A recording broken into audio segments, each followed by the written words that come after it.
Hey everybody, welcome back to Real Ripe and Real Rotten.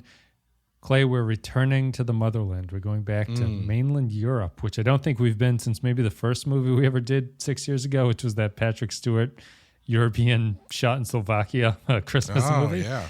I don't think we've done a European movie yet. It's been a long time, like a Not foreign, like this one. No, a foreign non-Hollywood type thing, is I guess what I'm getting at. But we're here now. So how are you? I'm good. I'm not wearing pants. Yeah. In honor of this movie. Yeah. Yeah. So I'm ready to go. I am ready to give to the podcast listeners 10 seconds of hard pounding and then call it a day. So ready your ear holes, listeners, for this. We're talking about. I will say the creative process in this movie was depicted very accurately, which is you get all your shit together, then you sit down to make something, and then wind blows the paper away, and you go, that's probably good enough for the day. I imagine you spill a little bit of ink on paper, and then you go out and pick up a dead bird, and you're like, that's the end of my day. I think I'm just pretty much. I'm going to go home. Yeah. Now. We're talking about Paul Verhoeven in this month's, or whatever you want to call it, this segment of Real Ripe and Real Rotten. It's a podcast where we talk about the highs and the lows of an actor or director or actress or whatever. And we're up to a director. The patrons chose Paul Verhoeven, and we're going to be talking about The Fourth Man is his highest rated one. And then in the next podcast episode, we're going to be talking about Showgirls. And then on the Patreon, patreon.com/The Penske File, we're going to be talking about a B-roll movie, which is a movie that is neither the highest nor the lowest. And it's not going to be RoboCop or Total Recall because those are already on the Patreon. So we're going to have to come up with something else. I will say I am actively baffled at how this won over Michael Mann. Yeah, I don't know. I just think these two movies that we're going to be doing wouldn't be the first ones people would want to hear us talk about. Yeah, I can agree with that. Maybe people came in late and didn't realize that we had already done Total Recall and RoboCop, and they can have those. So, but also those are neither of his high nor his low. Right. So it's not. I listed for the patrons what the movies were, and they chose them. Yeah, because the name, like if you're going just by the name, that's a great one to do. Yes, but you're getting The Fourth Man and Showgirls as your. Basically, what I'm saying is we're not probably getting a lot of new listeners on this one. No, I don't think so. The Michael Mann might have been a little bit different. We can always come back to Mann someday down the road. We will. This is Paul Verhoeven. He's a renowned Dutch filmmaker known for his provocative and often controversial films that blend graphic violence, sexual themes, and social commentary. His filmography spans several decades with significant contributions to both Dutch and Hollywood cinema. This is his final early career Dutch movie. So he came to Hollywood after this one. This one came out in 1983. It's The Fourth Man. It's at 100% on Rotten Tomatoes, but only 11 critical reviews. It's at 81% on the audience score with over 2,500 reviews, which is kind of impressive. This one came out on March 24th, 1983. It says a writer, I'll try to pronounce their names. The actor's name is Jeroen Krabbe. I would assume that's how you pronounce it. Suspects that his lover, Renee Sutenjik, a woman widowed 3 times, may be responsible for her husband's deaths.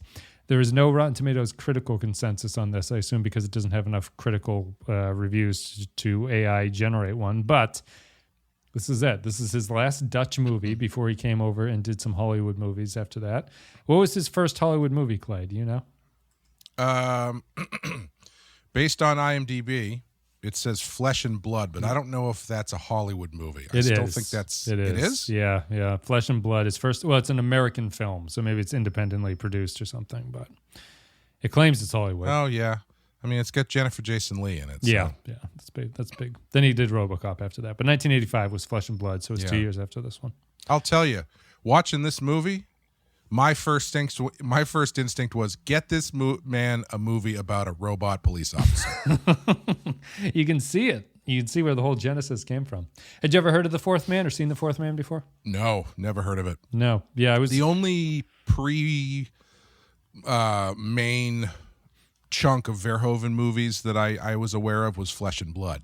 Okay. I've never seen any of his...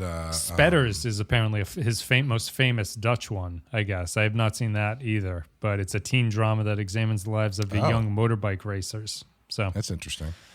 Yeah. I have Soldier of Orange downloaded on my computer, but I can't watch it because it doesn't have any subtitles. Looks great though. We had to watch this one on YouTube because it's like impossible to get. You can't stream this in America apparently, so I had to watch it on YouTube. A patron kindly pointed out that it was out there, and I was very concerned for the first minute because it was. My YouTube was set to Spanish subtitles for some reason. Oh, yeah, mine was too. Yeah. I don't know if I'm going to be able to do this, but I fixed it and I was able to do it. What'd you think of? Is that YouTube doing the commentary? It must be the track. What am I trying to say? The captioning. The captions. That's YouTube, isn't it? I guess it was interesting because I don't know if it did the same thing for you, but it misspelled the same words constantly. Yeah, it couldn't spell witch correctly. Yeah. Yeah, usually it doubled up on O's sometimes, which was kind of weird. It was generally it was an interesting experience. I got the gist of it. I think it was YouTube. I thought it did a pretty good job for AI generating dialogue. Like there were a few things like spelling mistakes, but I think I got the context of, like, the movie made sense to me with the dialogue and things like that. It wasn't completely off base. So this is it. We're going to be talking about The Fourth Man, which I had never seen as well. It's Verhoeven's highest rated film. It's at 100%, as I said, 81% on the audience score. I don't know. The other famous name in this credit is Jan de Bont, is the cinematographer for it. Yes, director of Speed. And who I think went back to doing just cinematography after that was that. But he's famous for being a cinematographer. But he was like the premier action cinematographer for a long time. Yeah, I think he didn't shoot Die Hard, did he? Let's see. Hold on a second here. I can look this up really quickly. Jan de Bont filmography. Jan de Bont. I think I spelled his name right. Yes, I did. Let's see. Notable directed by Speed. He directed Speed, Twister, Speed 2, The Haunting, and Laura Croft. Extensive notable cinematography include Roar, Flesh and Blood, The Hunt for Red October, and Lethal Weapon 3. Oh, okay. Well, he's in the pocket of those movies. Yeah, anyway. Yes. Must have met Verhoeven in Flesh and Blood, I think. Well, no, because they did this before Flesh and Blood. Never mind, ignore me. So anyway, what'd you think of The Fourth Man? I had never heard of this. I didn't know what it was about. I didn't watch a trailer or anything. I went in pretty blank. Same. I was shocked that there was no symbolism in this movie. Yeah. It's a pretty literal movie. It's just characters talking about what room they're entering and who they're talking to and stuff like that. With the opening credits being over footage of a spider crawling over Jesus Christ. I was like, okay, we're watching a Paul Verhoeven movie.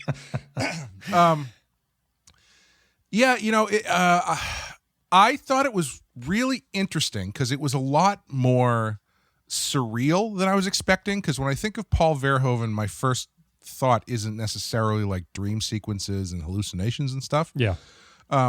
So I was surprised by that. My biggest issue with it. Well, let me say, for people who don't or haven't seen this, which I can't imagine there's a lot of people who are randomly listening to, but this is described as a psychological thriller, although a lot of sites call it a horror movie. But anyway, this is called a psychological thriller that blends elements of horror and dark comedy. Yeah, I guess. I don't know. I feel like this one's kind of hard to. I think this is a movie where the more you try to specify what genre it is, the more you are trying to inflate the quality level of it. And that's not to say this is a bad movie, because I did find it very interesting. I thought a lot of the stuff he was doing was really interesting. But my biggest problem with it was when you finally get to the meat of everything, literally. Nice. Kind of. I was like, oh, that's all this is? Yeah.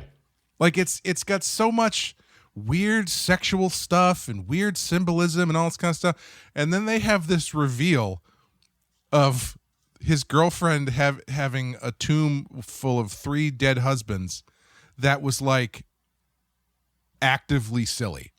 Yep. Coming after a scene where it's like a really tense gay sex scene. Nice. And it's just like no, it's just like once you were it hits underwhelmed by the resolution. Yeah, like I was more interested with everything that came before that. Yeah. And once they give you that turn, and then the turn is never resolved because it's essentially you never find out if she actually killed these guys. They kind of just do it as he's kind of losing his mind. Mm-hmm. Maybe he is, maybe he isn't.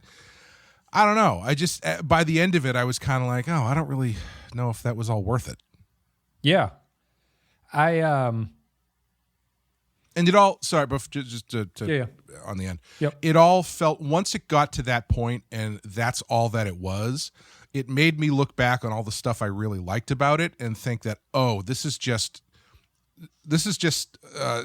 setting off fireworks to distract from how boring this is, or how boring the core idea is. You know what I mean? Yep. Yeah, I went into it with a European film attitude about it, right? Like I was like, excuse me. So I was naked and stroking myself. How thin is the cigarette you're smoking right now? I went in expecting, just with the sort of like stereotypical European movie, I was like, not knowing anything about Verhoeven, I was like, his European films are probably more in that traditional like avant-garde European sense about them. That was my assumption, right? And so when I started watching The Fourth Man, I was actually kind of surprised that it's much more straight ahead than that. This is not like a very avant-garde European film that's like, I wouldn't call this an art film, really. And I was surprised by that, and I was like pleased by that because I didn't really want to watch the artsy-fartsy European art film.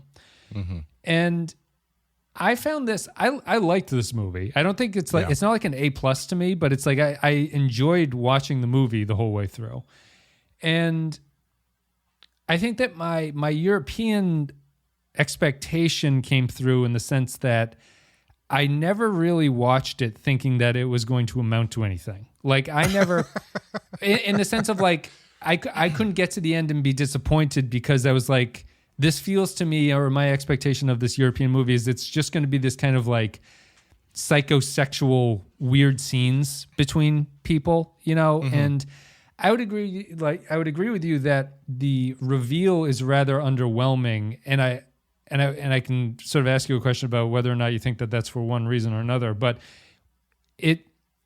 my problem with the ending, I think, is that it becomes a little bit too trite at the end. It's like it resolves everything, but it doesn't really do it in a way that's very different or original, which is what you're kind of saying. But it's also not. It doesn't do the other thing that I thought would have been even worse. Like I didn't want it to get super weird at the end, and it doesn't get super weird. It kind of, to me, the ending is like, what's your opinion about, do they sell the fact that this may or may not be happening hard enough for you? I didn't think it was focused on enough. Like I didn't think that they... And which part may or may not be happening? Like any of it, because they start hinting at his alcoholic nature, right? Is like maybe none of this is actually happening. Like, is he imagining this? I didn't think that the film stressed that, which made me think that I didn't actually think that Verhoeven didn't think that any of this was happening to me, really. So I was a little bit confused about the fact that the end of the movie is trying to set up this situation of, can you trust this sort of lunatic alcoholic person who seems to be telling lies about this person that everyone else in the film knows and likes and respects, as she goes off with her, you know, quote unquote, the fifth man after that. I just didn't know if you thought that, did the movie play up that ambiguous nature enough, or did it have to?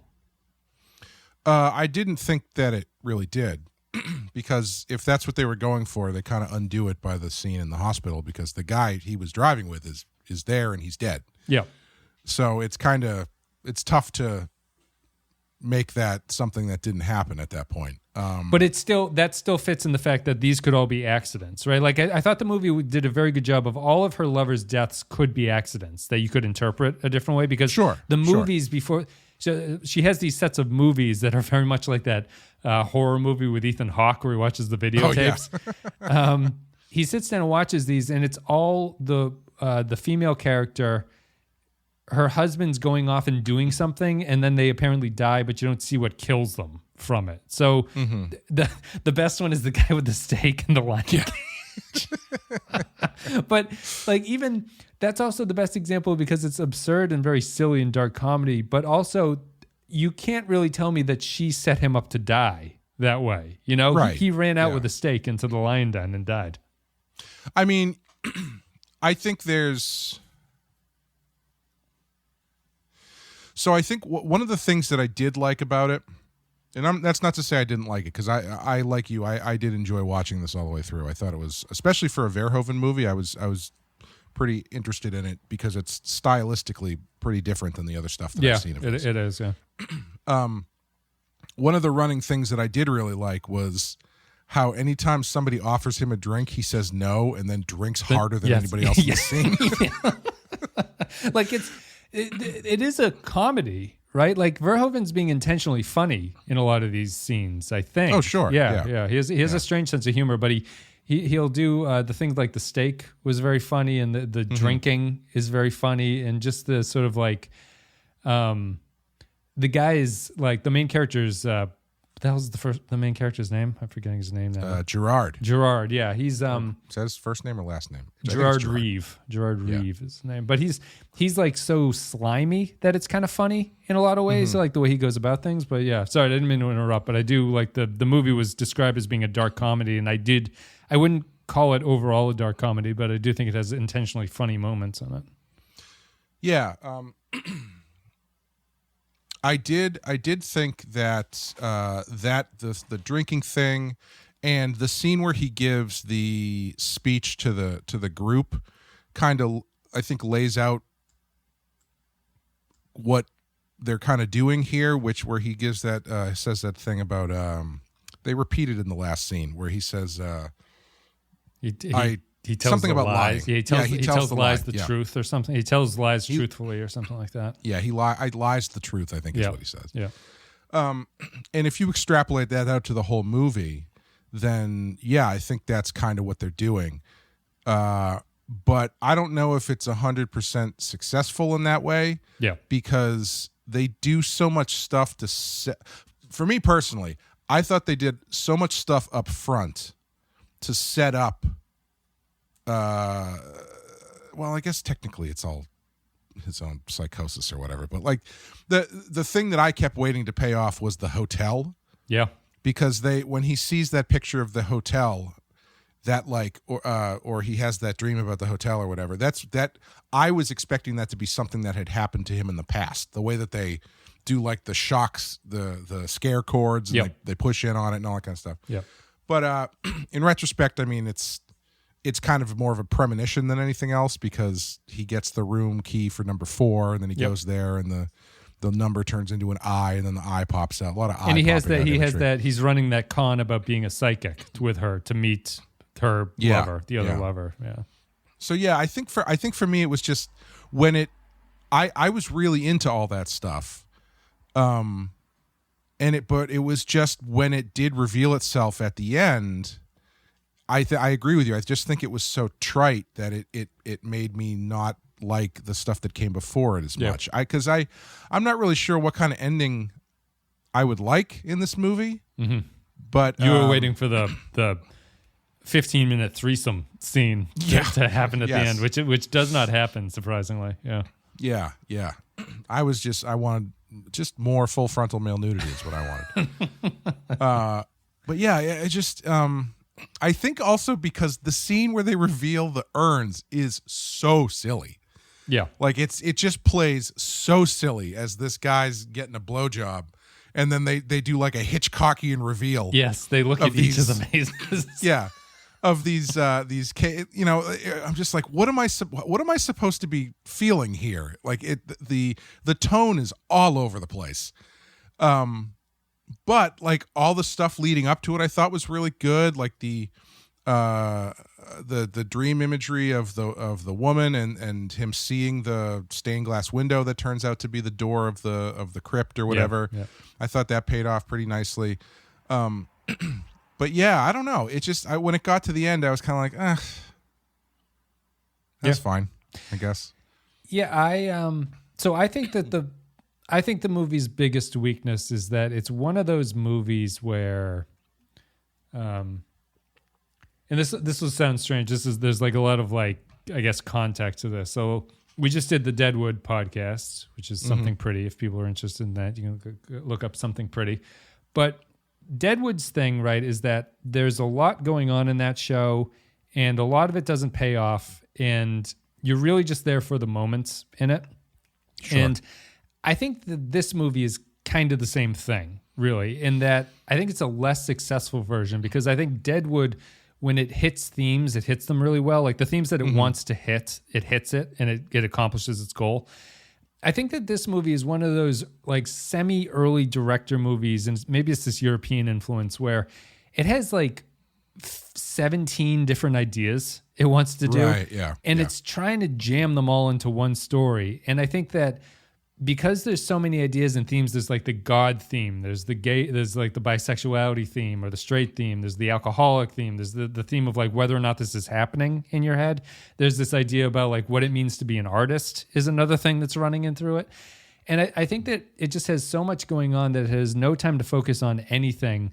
And while the individual scenes are interesting enough and kind of cool to watch, by the end of it, it feels like just this like plate of spaghetti that got thrown at you. Yeah. And none of it ends up, all the threads that were leading up to it feel like the ending doesn't seize on any of them to pay off, really, except for maybe the reality one. And that's kind of my problem. I enjoyed the movie scene to scene. I even kind of like the ending because it was like, oh, well, we'll see how they wrap this up.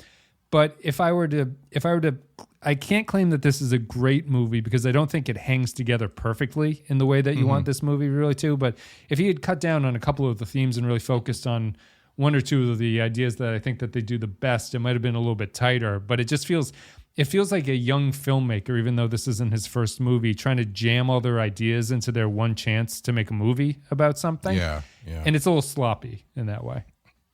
Yeah, I think the craziest thing is that the girl disappears for the last like 30 minutes of the movie. Yeah. Once he goes out. What's the lover's with, name? Herbert? Herman. Herman. Yeah, Herman. Yeah. Once Herman and Gerard go out together, the Christine is gone from the movie. Yep. And so you don't ever get any sort of resolution to that story, because the other thing that I was thinking about it that made it feel so weird when they did that reveal at the end was I don't think that they did any real work to make Christine that potentially threatening. No, she's not. And maybe that's the point. I mean, I guess you could read this as sort of like, but she's set up as the spider, you know? The movie's hinting at this. Yeah. Right. But it never pays off in any, or I shouldn't say it doesn't pay off. It's just unclear as to her. I would say that her weakness is that her drive is never fully realized. Like it's never explained. Or not that it needs to be explained, but it's like there's never a point of focus on her enough to be like, oh, I understand why she's the spider in this context. Hey, you know, I think if it was pushed a little bit more to being something that he was obsessing about that wasn't there, I think it might have played a little bit better. The Gerard character, you mean? Yeah. Like he's sort of hallucinating what's happening. Is that what you mean? Yeah, or just like he's getting wrapped up in the story that he's writing in his brain about this woman. You know what I mean? Yeah, sure. Yeah. Where it's like he's got this thing on the brain, and so he's starting to see these things that to him are leading, which is kind of what they're doing, but they're not really leaning into it that hard. Especially when Herman comes into the equation, because it's like you kind of excuse me, you kind of forget about the whole spider aspect of it. I mean, unless you could say that I guess Gerard is kind of the spider in this situation, but yeah.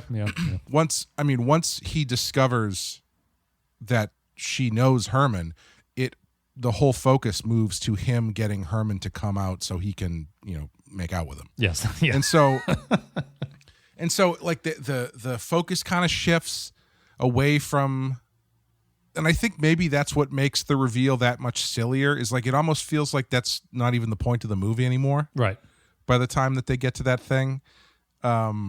No, it feels like an artificial. It feels like you're talking about being the fourth man. That idea that she kills her husbands or whatever. It's because I thought it was when Gerard at the ending scene is losing his mind. He's going like, "I'm the fourth man. You're the fourth man." It's like, why are you so fired up about it? Was my response to it. Like, I understand you don't want to be murdered, but at the same time, it's not like he didn't crack a mystery. You know, like he didn't ultimately solve something that has been vexing him, where he like all of a sudden breaks into this sort of like, you know, incredibly excited state of like, I figured it out. I've solved what the problem is. So it struck me as weird. The fourth man thing just feels, yes, you wouldn't want to be in that situation, but it also didn't feel like it had developed the importance that the characters thought that it had. I mean, maybe there's symbolism to it, but it doesn't. If they're supposed to be relying on symbolism, I thought that the characters were overly broad about it in that way. You know. Yeah, I think there might be a read of this movie. Well, I want to think that there's a read of it where maybe this obsession and this ultimate freakout is a result of Gerard's what's the word I'm looking for? A lack of resolution about his own sexuality. Yeah. Because there's so much imagery that is Catholic and gay mixed together. And but it's never, but I from the beginning of the movie, I don't get the sense that he's really that he's not conflicted about it. He's not closeted at all. Yeah, he's a boyfriend. Yeah, he's not conflicted about it, at least not in any real way.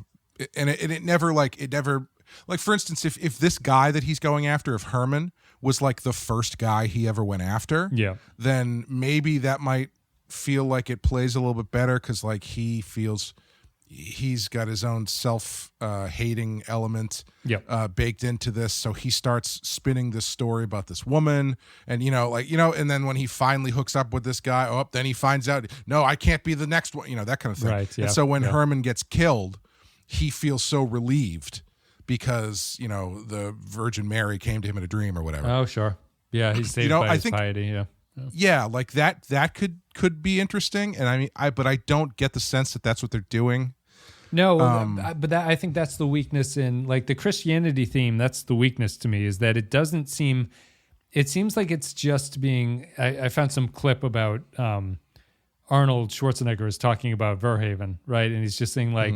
He's like, Paul isn't going to make a comfortable movie. He's like, Paul wants to make a movie that just gets people upset and does stuff. And I think that my problem with the Christianity theme in this one is that it feels more like he's just sort of sticking his thumb in the eye of religion than it is he has anything to say about what it means to be conflicted about this stuff. Yeah, he has more to say about religion in RoboCop, I think, than he does in this movie. This movie, he's just it seems like, well, there's actually a thing on the IMDb trivia that says Verhoeven frequently claimed that he made this film overdoing the symbolism and Bible references intentionally just to please the snobbish Dutch critics who had dismissed his previous work as shallow sensationalism. Yeah, because I can see that, because I would agree with you that if Gerard's sexuality was the conflict for him, then the religious stuff makes a lot more sense and has like a resonance to it, where he would be conflicted. He has his religious ideas, but he has his heart and what he wants to do. And it's like, how do you defy God and all that stuff? But he's clearly out. He's not closeted. He's seeking out men left and right, as well as women. What do you think of, how would you describe Gerard as a character in this movie? Did you like Gerard, performance and the character itself? I did. I actually really like this actor. I've only seen him in like two other things, but one of those things, he's one of those actors where you see him in something when you're really young, and then anytime he pops up, you're like, oh yeah, that guy. And he is hilariously the beleaguered Italian mob boss from the Punisher movie with Dolph Lundgren. Excellent. Was that a European production? No. It was a New World Pictures production, which they shot it in Australia, which they were trying to pass off as New York. Yep. But And I always, Good you know, act. I love that movie. So he's always stood. And he's also a Bond villain in one of the, I think it's one of the Dalton Bond movies. Oh, okay. Interesting. Yeah. But he always had kind of a cool vibe to him. So to see him in this was pretty good. I thought he was good in it. I think he's great. I think he's Yeah. good. I think acting wise, he makes a character that I think is a complete shithead. You actually like him. Like you like watching him or whatever, even as he's running these cons. Yeah. This character easily could be completely reprehensible. Well, I mean, he kind of is reprehensible, but he could be unlikable. Yeah. And I think he does a good job of making him pretty likable. Yeah, no, I agree. I think the performances across the board are pretty good. I think this. Oh, he's also in The Fugitive. I forgot he was in The Fugitive. The Harrison Ford one. Yeah. Oh, interesting. I think he's great in this one. I think he has a lot to do. Sorry, I think he's the bad guy in that. So he's like you switched the samples, like that guy, the other doctor. Yes, yeah, the guy. I think that's him. Yes. He's got like the trench coat, and that's guy. Right? Yeah, it's like it's his friend who ends up causing the death of his wife or whatever. Yeah. I think I like the character. I think if the character is unlikable in this movie, it becomes an unbearable to watch movie because absolutely, his selfishness, like there's a limit to the amount of selfishness that this guy can have, and I think that he borderline gets very close to it. Like he's towing up right next to the line, and he never really crosses over for me because he really never sets out with anything good to do. He seems to hate these lectures that he has to give. Yeah. He is taking advantage of this woman. He's only out for himself with the sex. And then he tries to hook up with Herman and try to trick the lady, and then it all doesn't pan out for him. But you do maybe not feel bad for him, but it does. By the end of the movie, he's been a very interesting character to watch the whole way. I love the scene when he meets Herman for the first time at the newsstand. Mm-hmm. And then the good old days of just looking at porn and then in public. Yeah, and he goes over and he like just grabs some magazine and then is trying to find. Then do you want the paper too? He's like, fuck it. And he just runs away. Yep. Yeah, he's a strange. He has the funny like sort of conversation. One of the things that I like, I don't even know if it does a good job, but it feels like it does a good job, is there's so much interlinking of characters and things, like the coffin scene when he runs into the coffins early and then he sees them right at the end before the accident with the that bulls. was good. I love the coffin stuff with every time he looks over, the name changes. Yeah, and like, he always misreads his name as the thing. Yeah. I really liked all that stuff. I thought all the imagery and the symbolism and like the kind of dream logic. I loved that stuff. I thought it was really good, especially again coming from Verhoeven, who I don't totally associate that with. Although, it's like I feel like he kind of dials that stuff in a bit on like RoboCop and Total Recall, because Total Recall's got a lot of weird shit in it, Yes. And that is kind of walking the line between reality and fiction, obviously. Yeah. I actually, what I saw, ironically, since this is one of the big ones of his that I haven't seen, but I saw a lot of Basic Instinct in this. Yes, yeah. He calls Basic Instinct a spiritual successor to this movie. Yeah. I think Christine visually looks a lot like Sharon Stone does in that movie. Yeah.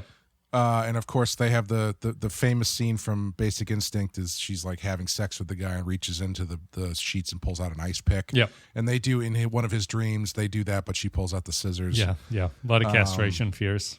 Yeah, he's got castration dreams and stuff, and like it's all really interesting stuff that I don't think really comes together. But I agree with what you're saying, where I think individually the stuff that they're giving you I found really good, but it's just like when you kind of need to tie it up and say and be like, all right, this is why we're doing this. I didn't feel like it really got there. So what do you think of the the main thing about this is the sexuality aspect, where it's a bisexual male who's living with a boyfriend, goes out, gives a speech, gets I don't know if he gets seduced. Like it does that nice Hollywood movie thing of like they just decide to have sex with each other with this woman. He then learns that her other lover is the guy that he was crushing on to get to the speech at the start, which is another one of the movie's nice little tie-ins.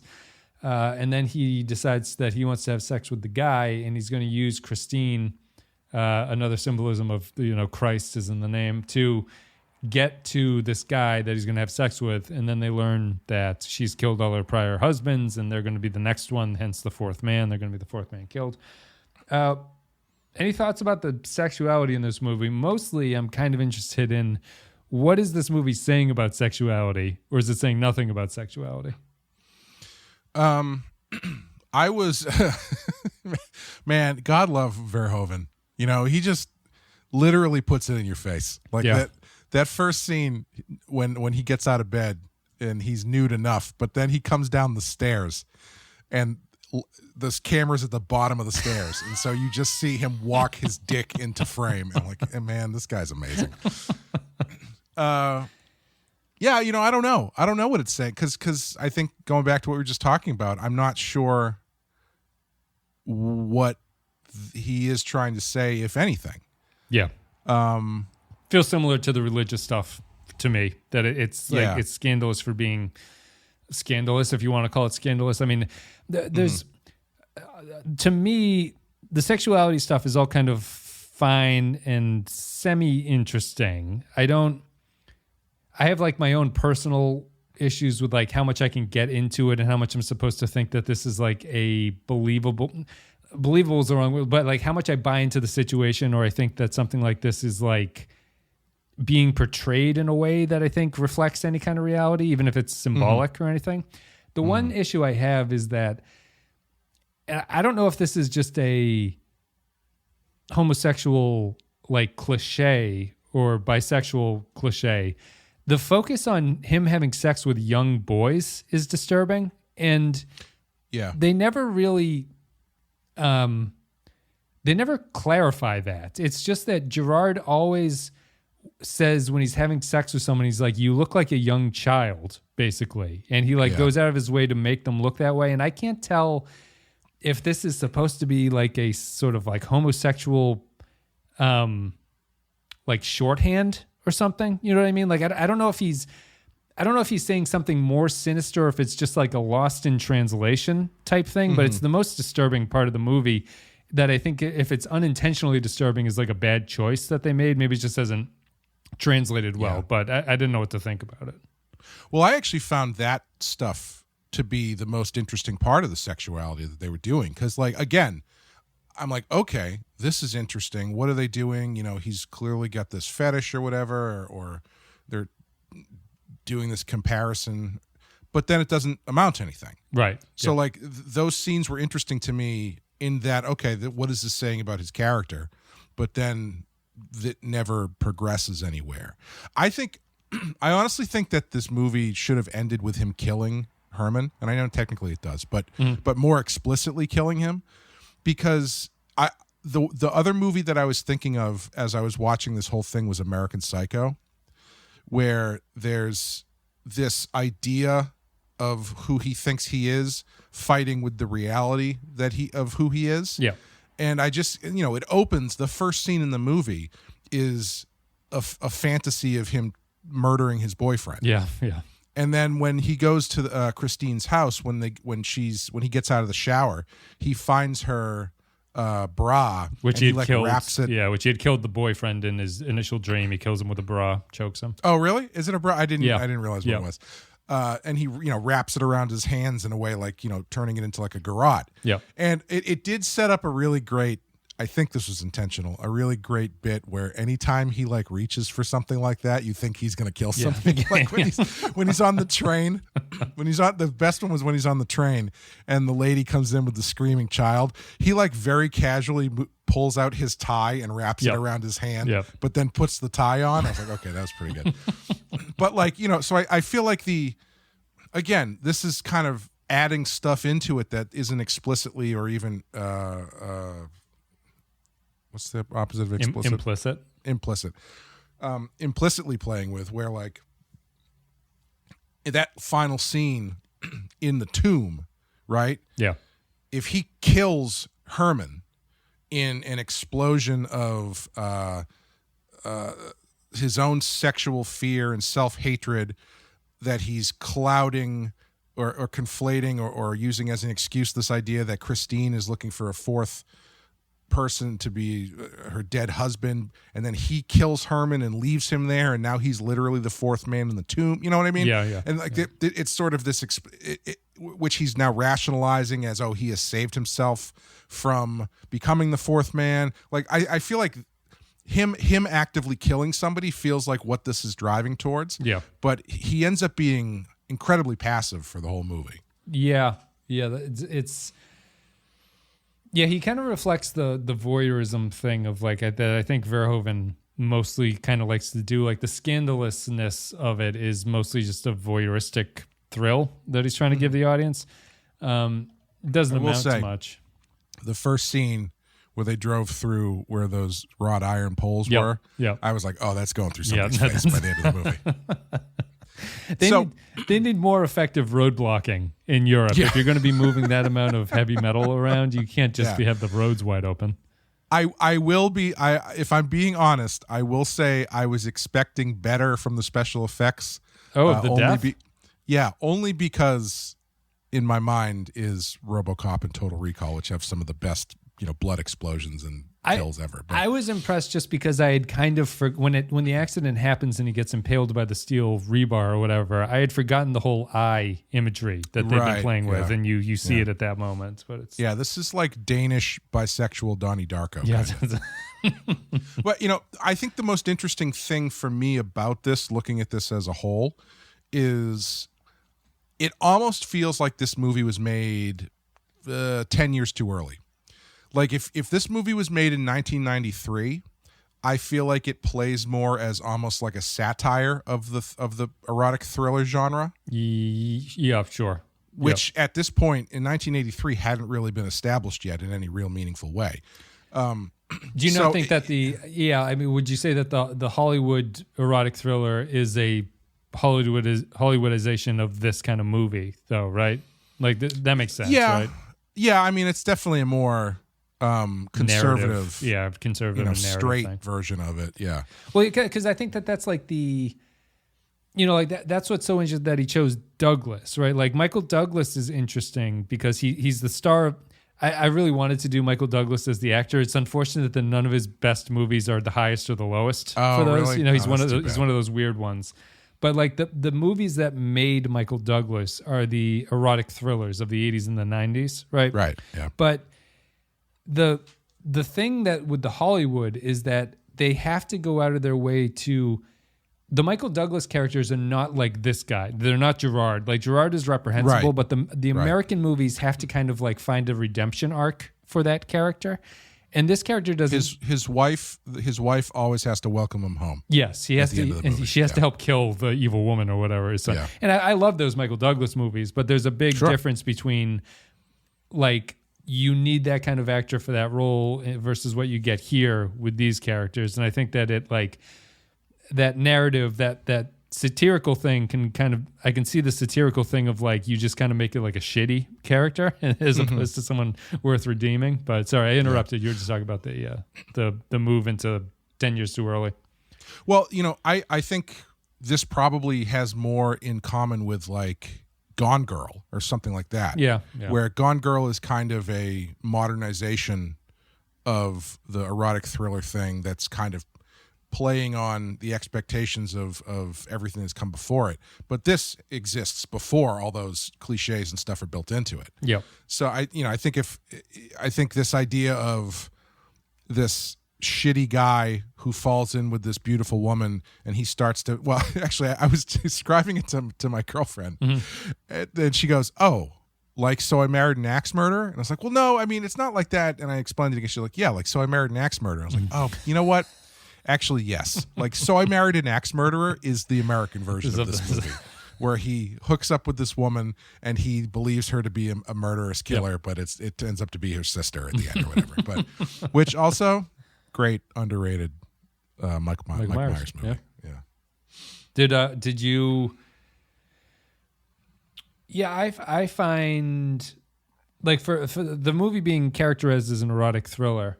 It actually didn't go as far as I thought it was going to, which is weird because it goes like it does go far in points. Like clearly the threats of like sex with a child is a bridge that is like possibly going too far. But I think that like it's not as... I didn't find this to be a very sexy movie in the way that I find the Michael Douglas movies to be sexy.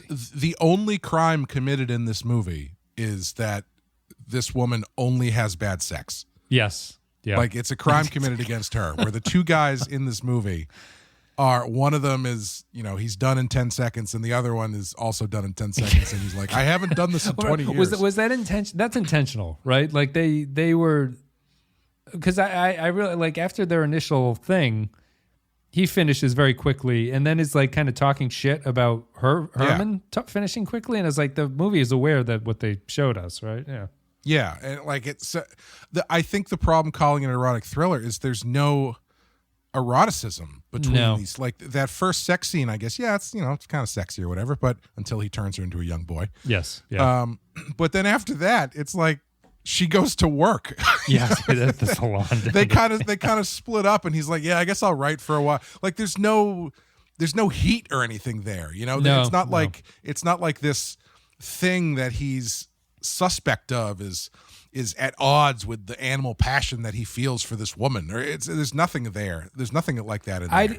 I thought that the female actress was the weakest part because I think that actress does not have like an innate sexuality boiling under everything. Glenn Close in it's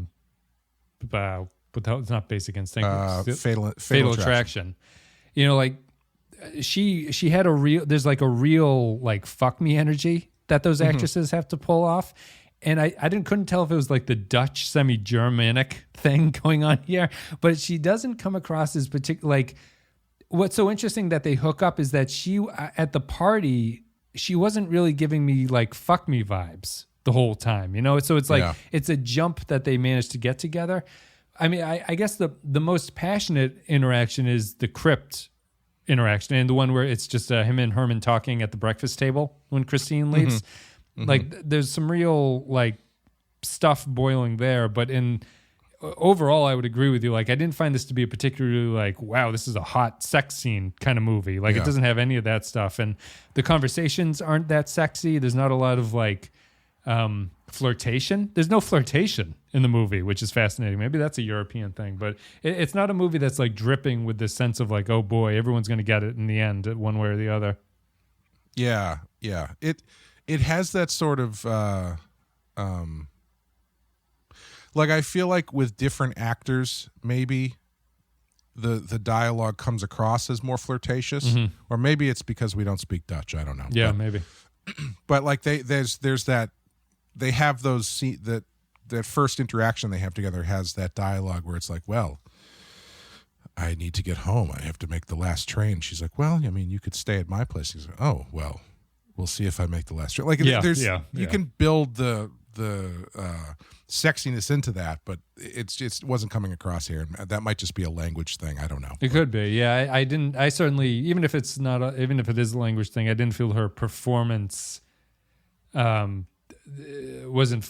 Her performance wasn't the kind of like sultry seductress that I would kind of expect. Although it's maybe not supposed to be. That's the thing. Yeah. Like I don't know if she's really supposed to do that. Yeah. Or if he's building this whole thing in his own mind, which I think I don't dislike that. I think that's a really interesting way to go with this kind of thing. Yeah. But I feel like it's a little bit just unfocused. What did you think of Christine's character then? I'm skipping Herman. Herman to me is just kind of a like a hot bod. Yeah, he's a hot bod. They say bod. Apparently the actor got the part because he was the only one in screen tests or the audition who was willing to go full tongue on Drunk Rabbit. Nice, yeah, and they made sure they got that in the final cut. What'd you think of? He got full tongue. It was an aggressive kiss. An aggressive. I thought he was like an alien situation or something. It was pretty aggressive. He was trying to implant something in poor Gerard's throat, but it was aggressive.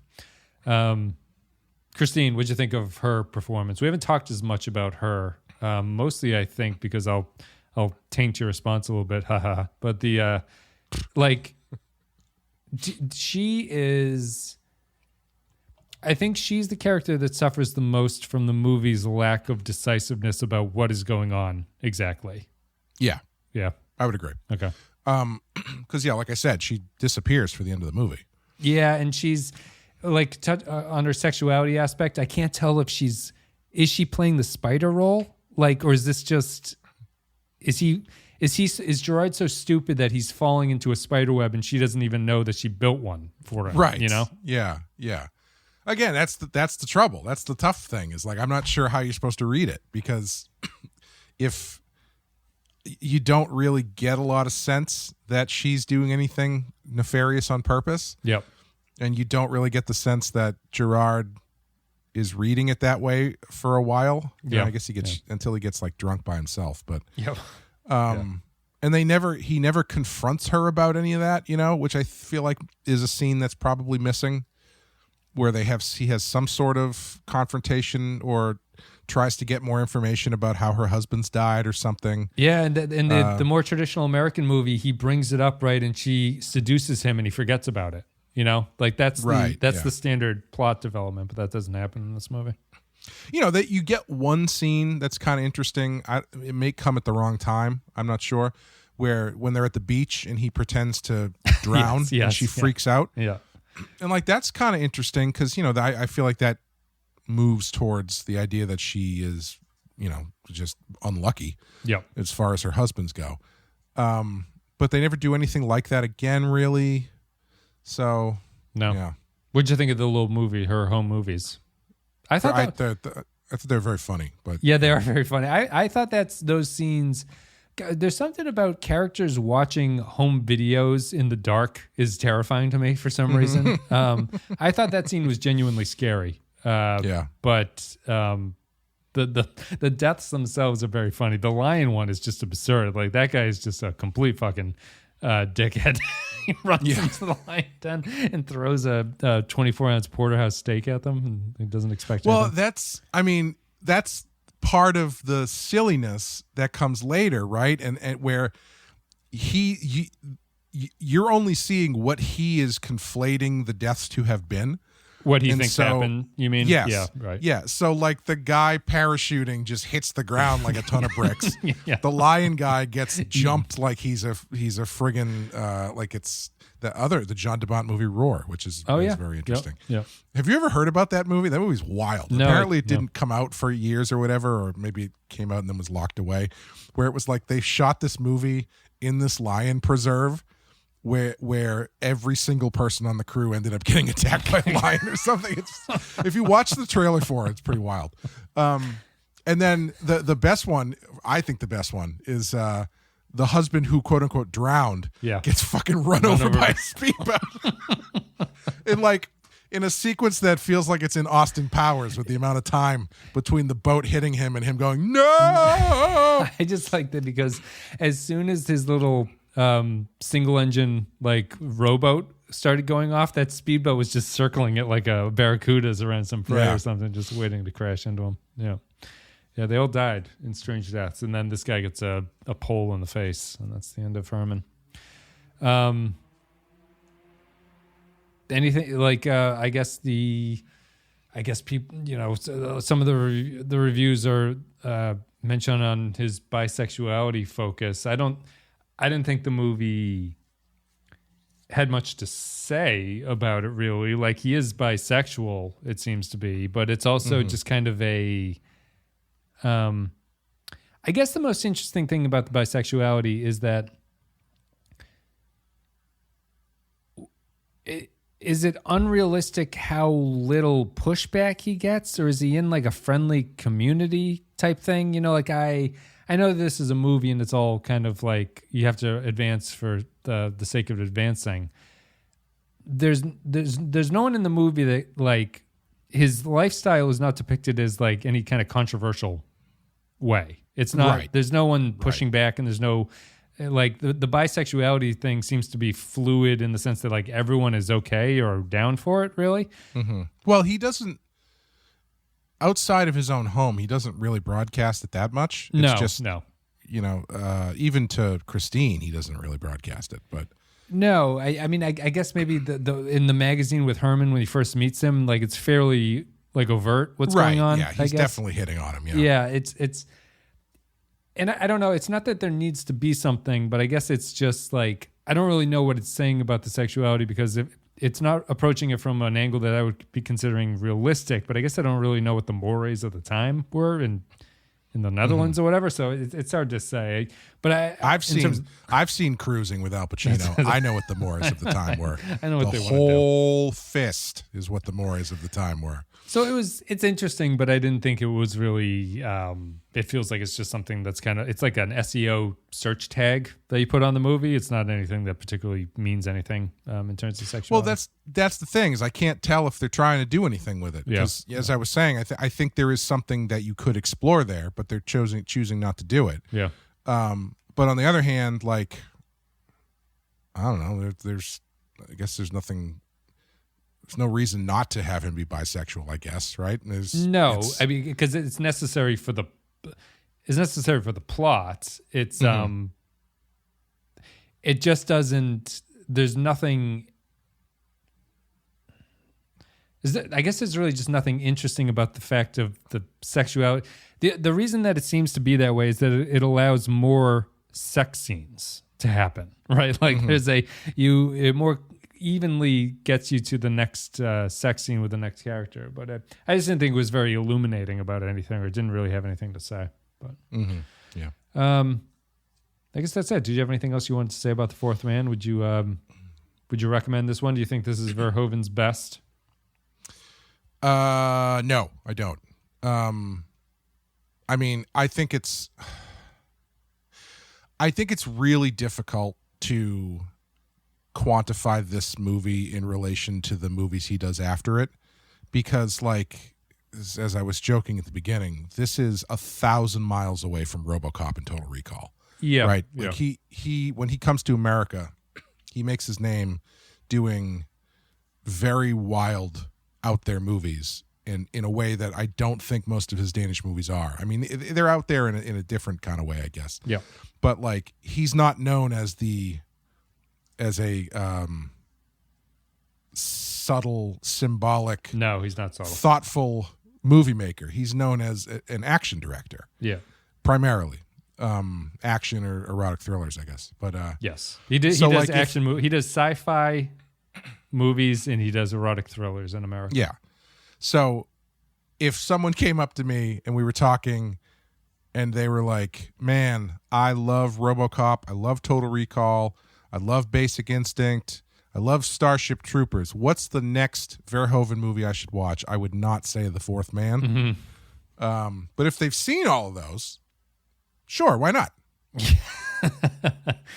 But this is not something like if I'm in mixed company and people are recommending movies, I'm not going to say, you know what you guys got to see? Yeah. The Fourth Man from 1983, Paul Verhoeven.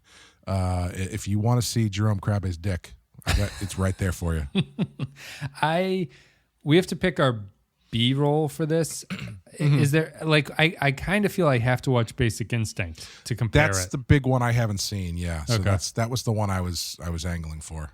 I feel like, sorry, I was just going to say, I feel like for me, the three choices for the B-roll, if we were going to do three to choose from, would be Basic Instinct, Starship Troopers, and The Black Book, which is a Dutch movie he made. Yeah, he returns about to 10 Europe years ago. Yeah, which I've seen and I really like. But yeah, so my argument against the B-roll for Starship Troopers is that it's basically a worse version of RoboCop, in the sense that it's a satirical sci-fi movie about like semi-fascism. Sure. Well, not so much semi in Starship. No, it's the semi in RoboCop, just with like the power of the police state, I guess would be the way to think about it. I would say I would have to watch Basic Instinct, because basically for me, The Fourth Man, out of all the Verhoeven movies I've seen, I think it might be in second place, depending on how I feel about Total Recall at that point. Really? Yeah. Wow. So it's RoboCop is clearly one. It's either this or Total Recall is number two, but I'm saying that without remembering Basic Instinct. If Basic Instinct is better, then it's going to bump this one down a little bit. But I liked this. I thought it was good. I enjoyed watching it. It's. I don't think Verhoeven is a A like S tier director, really. So it's like his very good movies are always going to be on a lesser plane. But I enjoyed watching this, and I thought that this might be one of his better movies out of the ones I've seen. But it certainly doesn't hold a candle to his like pinnacle of American cinema, I think. So maybe Total Recall, maybe this one. I'll have to check both of them out. But I'm strongly leaning towards Basic Instinct because I want to see how he updates himself for this. I've seen Basic Instinct, but not in a long time. So I think especially with Showgirls being the other one. The worst one we're going to be watching is Showgirls, which falls easily into his American run in 1995. We'll be talking about that. Can you hear me? Yeah, I can hear you. Sorry, were you saying something? Sorry. Yeah, I was talking a minute ago. I thought it sounded like you couldn't hear me. Oh, no. I might not have been able to hear you. I was screaming your name. I was just saying, especially if the other one we're doing is Showgirls. Yep. I feel like Fourth Man, Basic Instinct, Showgirls makes the most sense as a trio. Yeah, and we've covered all of his sci-fi stuff. Yeah. So all right, we'll lean towards that. I'm going to put my thumb on the scale, I think, for Basic Instinct. Any final thoughts do you have about this? So you would clearly now rank it as high as that. You like his American run a little bit better than this the Fourth Man movie? Yeah, I just don't think I'm ever going to watch this again. No, I don't think I would either. Maybe that's the point. Yeah. Yeah, I've watched the other ones a million. The other ones I've seen that I've liked, I've watched a million times. And this one I'm like, it's interesting, but I'm probably never going to go back to it. Yeah. Did you like Hollow Man? His Hollow Man? I saw it once when it came out, and I haven't seen it since. So yeah, I saw it. I don't think I realized it was Verhoeven when I saw it. Yeah. That's a pretty middling movie, I think, for him. But yeah, I remember that movie being meaner than I expected. Yes. Yeah. And I think that's with him that can come out easily, and sometimes it works, sometimes it doesn't. And that was one where I was like, I don't know if the meanness of this Invisible Man movie where he's like raping people really works. It was also weird Kevin Bacon being the lead antagonist. Yeah. It's a strange choice. Nothing against Kevin Bacon, but maybe that's the downside, is that I have seen RoboCop and Total Recall a lot more times than I would watch The Fourth Man. And I don't know if I would... I don't know. I just there was something about it. Except for I would agree with you about the ending. Except for the ending, I like thoroughly kind of enjoyed myself watching it. Not thinking it was a great movie, but I was like, this is kind of entertaining. I thought it looked good. I thought it was shot nicely. Yeah. You know, the locations were great. That Sphinx hair salon was really cool. That's a great Dutch language pun. Did you get that on the YouTube thing where it's where the letters are? When the letters don't light up, the Sphinx turns into like spin, which means spider in Dutch, I guess. Yeah, that was good. Yeah. I love the cemetery. I've never seen a cemetery like that before, where it's the tombstones are set back underneath these gigantic trees. Yes, yeah, that was really cool. And was he running on the place where the bodies are buried under? Is that he was running on top of the flat stone, the big flat stones. I don't know what they're called. Yeah, it was a neat place. Obviously, the Virgin Mary that he's chasing after. Cool. Yes. Well, that's it. So we talked about The Fourth Man. Let us know what you guys thought about this one. There's been some negative feedback in the Discord already, and I'm not going to stand for that. So you're banned. But I liked it. I thought that this is like a B+ of a movie for me, so I enjoyed it. But we'll be back next 2 weeks with Showgirls, which I've seen many times, but we have to cover that, I think. I have only seen it once, and I watched it fairly recently. Oh, okay. And I did watch it go, and afterwards I said, well, I'm glad I saw it. Probably won't ever watch this again, so I'm glad to be wrong. All right, everybody, get some ice on your nipples. We're going to be back in a couple of weeks to talk about Showgirls. Clay, do you have anything you want to say? No. Keep checking out Rotten Horror Picture Show, Badass. Badass, I think, is going to be on a little bit of a break just because of scheduling, because Sean's doing stuff, and then I'm going away for 2 weeks, so... probably won't be back with Badass till like October, but everything else continues. Plenty of Rotten Horror. We're doing Halloween on Patreon, and check out my comic if you feel like reading a comic book about wrestling and murder mysteries at hardstylejuice.com. I got nothing going on, so thanks for everybody supporting us at patreon.com/thepensky-file. This stuff continues. You can check out Total Recall and RoboCop are up on the Patreon website if you're interested in those for more Verhoeven action. And otherwise, we'll be back in a couple of weeks with Showgirls. So see you then.